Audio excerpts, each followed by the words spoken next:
Parce que, je lis votre dossier de presse, vous faites tout à l'envers du bon sens. Je m'excuse, je ne parle pas de ce qu'il y a comme mot à l'intérieur. C'est votre façon. D'abord, vous improvisez et après vous structurez. Et en règle générale, j'ai plutôt l'impression que c'est le contraire, non, Christian? Mais c'est pas tout à fait vrai qu'on improvise d'abord pour toutes les pièces, en fait. Parce qu'on a des thématiques qui ressortent. Parce qu'on fait des séances où on improvise, on travaille sur la texture, le son, l'échange. Et puis on s'enregistre, puis on garde des éléments qu'on va retravailler. Puis il y a aussi des éléments qu'on a amenés, soit Pascal, soit moi, par écriture. Déjà, ouais, okay, ouais. Oui, parce que Rafi, c'est pas écrire, donc c'est lui, il les amène. Alors il va chanter quelque chose. Par exemple, Rafi va venir, puis il va nous chanter une mélodie. Puis voilà, c'est ce que j'ai composé. C'est ce qui fait son charme. Donc nous, alors du coup, là, on n'a pas le choix d'utiliser nos oreilles, ce qui est bien. C'est bien d'écouter la différence. Mais on est aussi dans cette démarche-là où on a une préméditation individuelle qui va nous amener après à une construction. Il y a un peu tous les cas de figure finalement, parce qu'on n'a pas de règles. C'est ça qui est bien. On n'est pas dans le pur improvisé, on n'est pas dans le pur structuré, et puis du coup on fait ce qu'on veut. C'est un peu un ovni musical tout ça, Pascal, non? Oui, un outil musical. Un ovni, je crois. Un ovni, oui, j'ai mal articulé. Je répète, ovni. Un ovni, je pensais quand même... identifié, quoi. Ce qu'on fait, les gens identifient.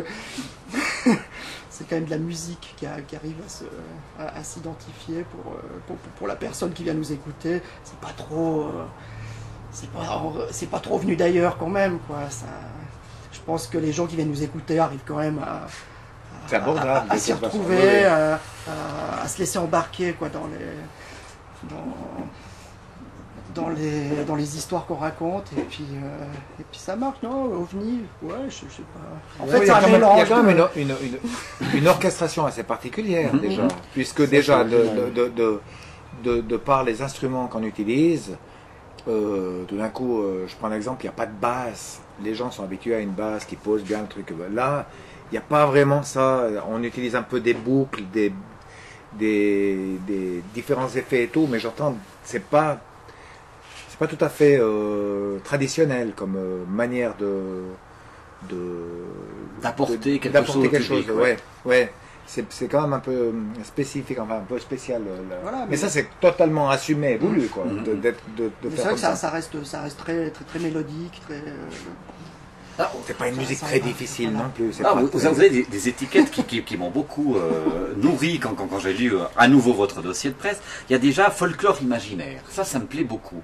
C'est-à-dire que c'est quoi? Dans vos têtes, vous imaginez un pays et vous imaginez une tradition avec un folklore.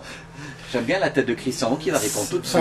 C'est peut-être moi, à mon souvenir, qui ai émis cette idée, comme ça, cette image. Je sais pas ce qu'on a dit avant la préparation. Hein. Mais on dit ce qu'on veut aussi avant oui, la préparation. Vous êtes totalement libre, je vous rassure. Non, pour moi, l'idée du folklore imaginaire, c'est ce qu'on est comme personne, qui est rattaché finalement à un terroir. Donc on va faire forcément une musique qui est folklorique, donc attachée au folk, à nos racines, dans ce sens-là. Donc on réinvente rien, mais il n'y a pas de prétention non plus. C'est juste qu'on est attaché à nos racines, du coup on découle de ça. Bon, on y met aussi nos expériences, nos voyages. Tout à fait. Je regarde vos CV, vous avez plutôt bougé, donc ça évidemment vous l'avez absorbé. Oui. En tant qu'éponge, quelque chose qui vous a particulièrement influencé, Pascal, dans ce que vous maintenant retraduisez à l'intérieur de votre trio? Je sais pas, moi j'ai eu pas mal l'occasion de voyager, déjà avec la musique, pendant une période avec un groupe qui s'appelle Be Connected de Lausanne. On a beaucoup été jouer en Chine, en Algérie, en Tunisie, un petit peu partout. Et chaque fois on avait collaboré avec des musiciens du pays. Et c'est clair qu'après, justement, en refaisant ces morceaux, il y a des fois des choses qui sortent un peu inconsciemment, quoi. On a un morceau qui fait penser à une caravane de la route de la soie. C'est déjà une belle image, hein, c'est une super image, quoi, mais sans prendre un truc typique de ce pays-là, puis d'essayer de leur faire un truc. C'est parti comme ça, et puis tout à coup la couleur a fonctionné. C'est là que c'est imaginaire, parce que d'un coup il y a du didgeridoo avec les chameaux, et puis donc on mélange l'Australie avec l'Orient. Voilà, mais on n'a pas de limite dans le choix finalement de ces couleurs, c'est imaginaire. C'est imaginaire, c'est intéressant. Rafi, quand vous voyagez dans votre tête avec eux, vous êtes dans les mêmes pays ou bien vous apportez aussi autre chose? Bah, c'est-à-dire que ça fait quand même, avec les années... On va y venir, ouais. Voilà.